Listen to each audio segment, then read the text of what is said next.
అన్ని కీళ్ల సంబంధిత సమస్యలకు రీజన్ ఆర్థోస్పోర్ట్ హైదరాబాద్లో అధునాతనమైన సర్జరీ లేని వైద్యం. First time MLA bulldoze politics చేస్తున్నారా? ఆయన వ్యవహార శైలి కూటమిలో అగ్గిరాజేసిందా? జనసేన ఎమ్మెల్యేకు వ్యతిరేకంగా TDP leaders open war declare చేశారా? డైరెక్ట్ గా లోకేష్ ఎదుటే బరస్ట్ అయిన టీడీపీ లీడర్స్ ఇక తగ్గేదలే అంటున్నారా? ఎక్కడ వార్ ఓపెన్ అయిపోయింది?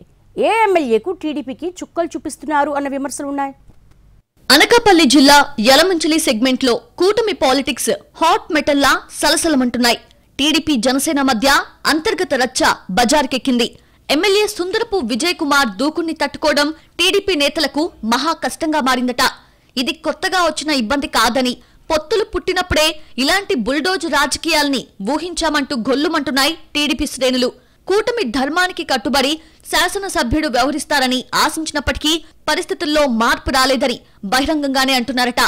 ఇంతకాలం అంతర్గత సంఘర్షణ మాత్రమే జరిగిన చోట ఇప్పుడు వార్ ఓపెన్ అయిపోవడం సర్వత్రా చర్చనీయాంశంగా మారింది. అది కూడా టీడీపీ జాతీయ ప్రధాన కార్యదర్శి, రాష్ట్ర మంత్రి లోకేష్ ఎదుటే కావడంతో ఈ పరిణామాలకు మరింత ప్రాధాన్యం వచ్చింది. ఇటీవల జిల్లా పర్యటనకొచ్చిన లోకేష్ యలమంచిలి నియోజకవర్గ పరిధిలో పలు కార్యక్రమాల్లో పాల్గొన్నారు.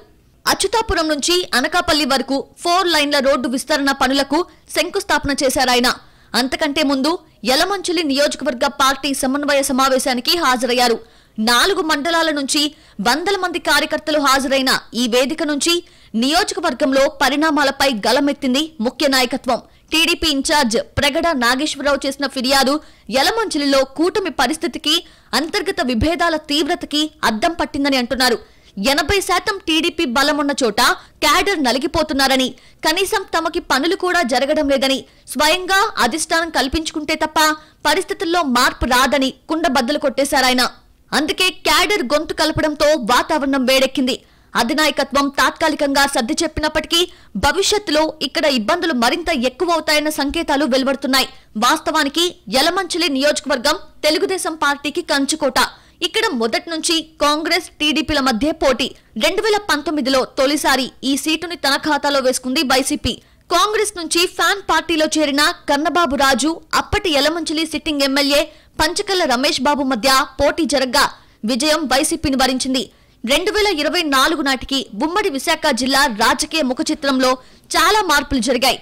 పొత్తులో భాగంగా 4 స్థానాల నుంచి జనసేన పోటీ చేసి విజయం సాధిస్తే వాటిలో యలమంచిలి ఒకటి. కాపు, మత్స్యకార, ఎస్సీ, గవర సామాజిక వర్గాల ఓట్ బ్యాంక్ ఎక్కువ. కాపు ఓట్ డిసైడింగ్ ఫ్యాక్టర్ కాగా జనసేన నుంచి రెండోసారి పోటీ చేసిన సుందరపు విజయ్ కుమార్ విజయం సాధించారు.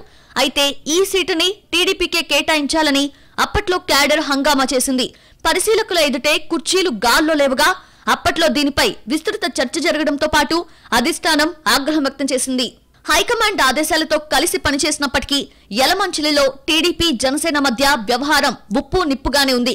Sitting MLA Vijay Kumar, TDP incharge, రాష్ట్ర రహదారుల అభివృద్ధి సంస్థ చైర్మన్ ప్రగడ నాగేశ్వరరావు మధ్య వర్గపోరు పెరిగింది. పేరుకే కూటమి అని జనసేన ఎమ్మెల్యే కనీసం మిత్రధర్మం పాటించడం లేదని, నియోజకవర్గంలో అంతా తాను చెప్పినట్లే జరగాలని హుకుం జారీ చేస్తున్నారంటూ రగిలిపోతుందట టీడీపీ క్యాడర్. ఎమ్మెల్యే తీరుతో విసిగెత్తిపోయిన టీడీపీ నేతలు ఇక ఎక్కువ కాలం బుగ్గబట్టుకొని కూర్చుంటే మొదటికే మోసం వస్తుందని అనుకున్నారట. సరైన వేదిక కోసం ఎదురు చూస్తున్న సమయంలోనే ఇటీవల లోకేష్ సమక్షంలోనే బర్స్ట్ అయిపోవడం కొత్త చర్చకు కారణమైంది. మరోవైపు యలమంచిలి పరిణామాలు ఇప్పటికే జనసేన అధిష్టానం దృష్టికి వెళ్లాయట. ఈ క్రమంలోనే ఇప్పుడు నేరుగా టీడీపీ ఫిర్యాదులు చేయటం, అది కూడా లోకేష్ సమక్షంలో బహిరంగ వేదికపై కావడంతో తదుపరి పరిణామాలు ఎలా ఉంటాయన్న ఉత్కంఠ పెరుగుతోంది.